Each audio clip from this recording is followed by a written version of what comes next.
Hello everyone, welcome to our YouTube channel. Today we are going to discuss important questions from Module 1 for AI examination.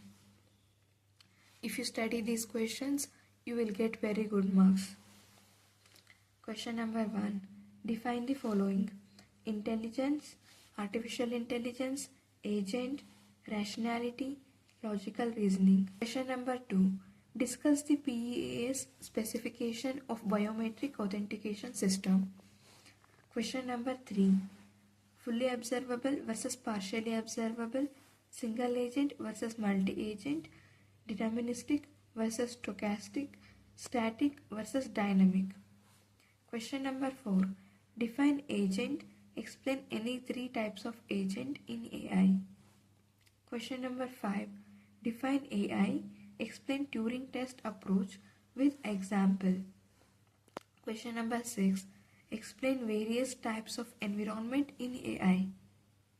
If you want explanation for these questions, you can tell in comment section. Now you can take the screenshot of question.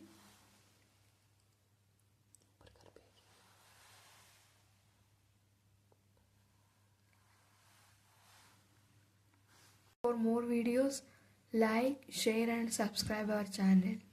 Thanks for watching.